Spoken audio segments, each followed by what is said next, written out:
அன்பார்ந்த ஞானவழி YouTube channel நேயர்கள் அனைவருக்கும் வணக்கம். இந்த பதிவில் சிம்ம ராசியில் அமர்ந்திருக்கக்கூடிய பூர நட்சத்திர அன்பர்களுக்கு நல்ல தலைப்பில் பயனுள்ள தகவலை காணலாம். இந்த காணொலியை கடைசி வரை கேட்டு பயன்பெறுங்க. எந்த வயதில் முன்னேற்றம்? பிரம்மன் படித்த தலைவிதிப்படி செவ்வாய் கர்ம சாப தோஷம் என்ன செய்யும்? உங்கள் வாழ்க்கை ரகசியம் இந்த பதிவில் காணலாம். நம்முடைய ஞானவழி யூடியூப் சேனலை பார்த்து கொண்டிருக்கக்கூடிய அன்பர்கள், இதுவரை சப்ஸ்கிரைப் செய்யாத அன்பர்கள் மறக்காமல் நம்முடைய சேனலை சப்ஸ்கிரைப் செய்து கொடுவிருக்கின்ற ஆல் பட்டனை அழுத்திங்க. நன்றி. இந்த பூமியில் மண்ணில் மனிதனாக பிறந்த அனைவருக்கும் முன்ஜென்ம கர்ம தோஷம் உண்டு. 9 நவகரங்களில் 8 நவகரங்களுடைய தோஷம் 27 நட்சத்திரங்களுக்கும் உண்டு. கேது பகவானுக்கு மட்டும் தோஷம் கிடையாது. கேது பகவான் வந்து ஞானக்காரகன், மோட்சக்காரகன். கேது பகவான் வந்து 27 நட்சத்திரங்களுக்கும் கேது பகவானால் தோஷம் கிடையாது. பூர நட்சத்திரம் சுக்கிர பகவானுடைய 2வது நட்சத்திரம். சுக்கிர பகவானுடைய ஆதிபத்தியத்தின் மூலம் இந்த நட்சத்திரத்தில் பிறக்கக்கூடியவர்கள் நல்ல அழகான தோற்றத்தில் பிறப்பெடுக்கிறார்கள். பூர நட்சத்திரத்தினுடைய கணம் வந்து மனுஷ கணம். என்னுடைய விலங்கு வந்து பெண் எலி. எப்போதும் சுறுசுறுப்பாக ஆக்டிவாக இருக்கக்கூடிய ஒரு நட்சத்திரம். செவ்வாயினுடைய கர்ம சாபம் என்ன செய்யும்? முதல்ல வந்து இவர்கள் பிறந்த ஜனன மகாதிசை சுக்கிர மகாதிசையாக இருக்கும். உங்களுக்கு வந்து செவ்வாய் வந்து சாதகம் இல்லைன்னா பூர்வீகத்தை விட்டு இடம்பெயர வைத்து விடும். பூர்வீக சொத்தில் வந்து உங்களை வந்து வாழ விடாது. பெரும்பாலும் பூர நட்சத்திரத்தில் பிறக்கக்கூடியவர்கள் நல்லா வாட்ட சாட்டமாக உயரமாக வளரக்கூடியவர்கள். பெரும்பாலும் வந்து இவர்களுடைய வாழ்க்கையில் ஒரு தோல்வி வருகிறது. அது வந்து காதல் தோல்வியாக இருக்கலாம், திருமணமாக இருக்கலாம், அல்லது திருமணம் தாமதப்படலாம். இவர்கள் வாழ்க்கையில் ஒரு தோல்வி சந்திக்கிறார்கள்.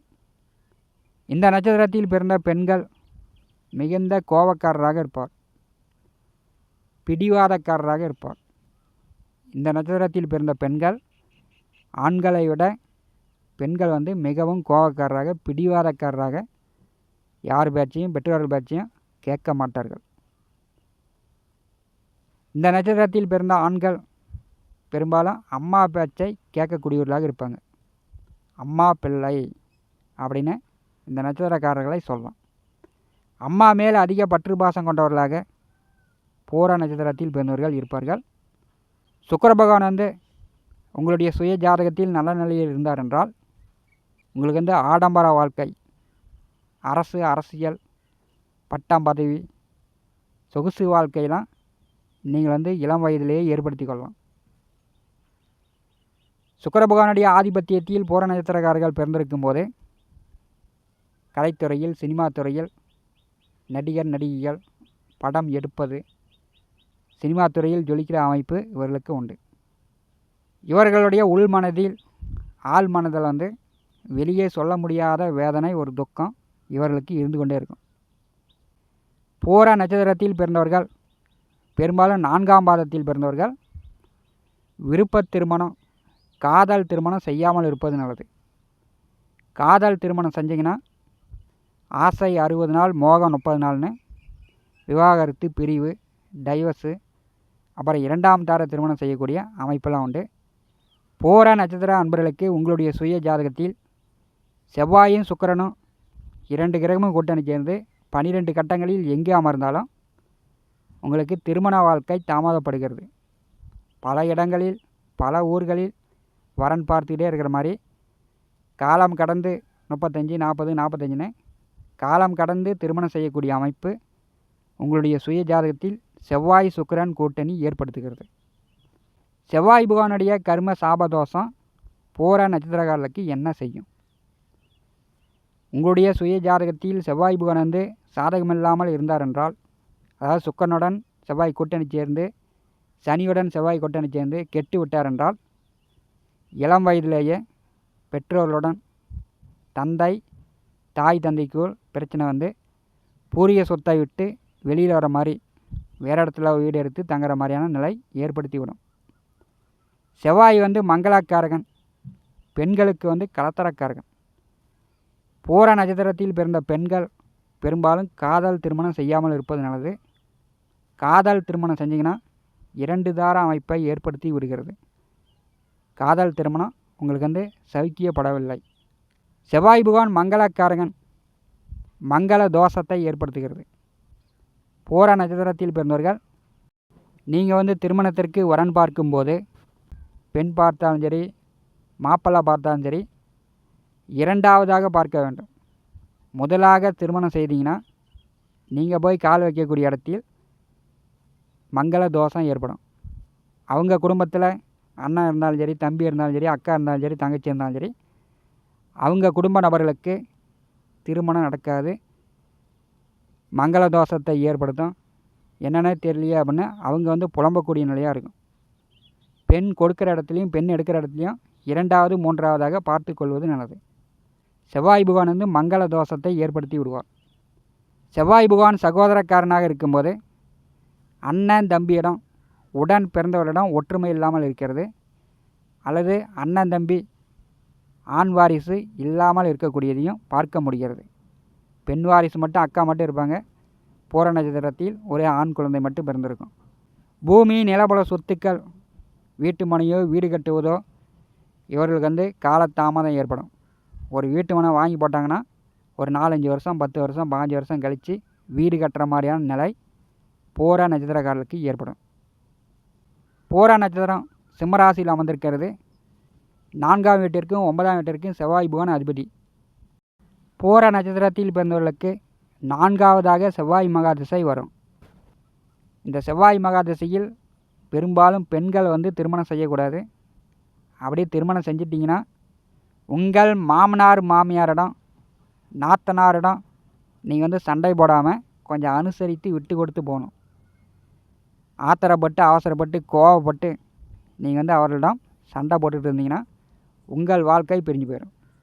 இது பெண்களுக்கு முழுமையாக செவ்வாய் மகா திசையில் பாதிப்புகளை ஏற்படுத்துகிறது.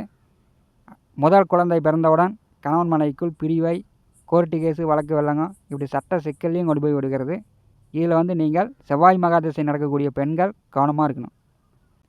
செவ்வாய் மகா திசை நடக்கக்கூடிய ஆண்கள் வேலை விஷயமா, தொழில் விஷயமா, படிப்பு விஷயமா, வீட்டை விட்டு வெளியில் தங்கி படிக்கிற மாதிரி, வேலை பார்க்குற மாதிரி நிலை ஏற்படுகிறது. செவ்வாய் மகா திசை நடக்கும்போது கடன் வாங்கிட்டீங்கன்னா அந்த கடன் அவ்வளோ எளிதில் நீங்கள் உங்களால் கட்ட முடியாது. செவ்வாய் மகா திசை நடக்கக்கூடிய 7 ஆண்டு காலம் பூர நட்சத்திரத்தில் பிறந்தவர்கள் கடன் வாங்காமல், பகை போட்டி விரோதம் இல்லாமல், தாயாரிடமோ தாய் மாமன்களிடமோ சண்டை இல்லாமல், உங்கள் தந்தையிடம் பகை போட்டி இல்லாமல், உடன் பிறந்தவர்களிடம் சகோதரர்களிடம் சண்டை சச்சரவு இல்லாமல் பார்த்து கொள்ள வேண்டும். இந்த செவ்வாய் மகா திசையில் உங்களுக்கு பூர்வீகத்தை விட்டு இடம்பெயரக்கூடிய நிலை ஏற்பட்டு விடுகிறது. எந்த வயதில் முன்னேற்றம்? சுக்கிரனுடைய நட்சத்திரத்தில் பிறந்த பூர நட்சத்திர நண்பர்களுக்கு ஜனனமகா பிறப்பு திசையாக சுக்கிர மகா திசை வருகிறது. 1ஆம் பாதம், 2ஆம் பாதம், 3ஆம் பாதம், 4ஆம் பாதம் 20 ஆண்டு கால சுக்கிர மகா திசை உங்களுடைய பிறப்பு ஜனன மகா திசையில் முடிந்துவிடும். 2வதாக சூரிய மகா திசை. சூரிய திசை 2வதாக வரும்போது தந்தை விட்டு பிரிந்து, குடும்பத்தை விட்டு பிரிந்து வெளியில் தங்குற மாதிரியான நிலையெல்லாம் ஏற்படும். 3வதாக வரக்கூடியது சந்திரமகா திசை. 3வதாக வரக்கூடிய சந்திரமகா திசை வெளியூர், வெளியிடம், வெளிநாடு தொடர்புகளை பூர நட்சத்திரக்காரர்களுக்கு ஏற்படுத்துகிறது. 4வதாக செவ்வாய் மகா திசை வருகிறது. செவ்வாயினுடைய கர்ம சாப தோஷம் 4வதாக வரக்கூடிய செவ்வாய் மகா திசை திருமண வயதில் இருக்கிறார்கள் என்றால் ஆண்களுக்கு திருமணம் தாமதப்படுகிறது. பெண்களுக்கு திருமணம் செய்தவர்கள் மாமனார் மாமியார் நாத்தனாரிடம் சண்டை சச்சரவு இல்லாமல் பார்த்து கொள்ள வேண்டும். நிலபுல சொத்துக்கள் வழியில் கடன் வாங்காமல் இருக்கணும். பூரிய சொத்துக்களை விட்டு வெளியில் தங்குற மாதிரியான, பூரிய சொத்து கிடைக்காத மாதிரியான நிலை இந்த செவ்வாய் திசையில் ஏற்படுகிறது. அல்லது வம்பு வழக்கு, கோர்ட்டு கேஸு, தரத்து பிரச்சனை, இந்த மாதிரி ஏதாவது பூரிய சொத்துக்களில் பிரச்சனையும் வருகிறது. 5வதாக வரக்கூடியது ராகு மகா திசை. பூர நட்சத்திர அன்பர்களுக்கு இந்த ராகு மகா திசையில் நல்ல முன்னேற்றங்கள் உண்டு. நல்ல வேலை, நல்ல தொழில், முதலாளி, அரசு வேலை, அரசியலில் ஜொலிக்கிற அமைப்பு, பெயர், புகழ், மதிப்பு, மரியாதை ராகு மகாதசையில் ஏற்படுகிறது. சுக்கிர மகாதசையில் பிறந்தவர்கள் 6வதாக வரக்கூடியது குரு மகாதிசை.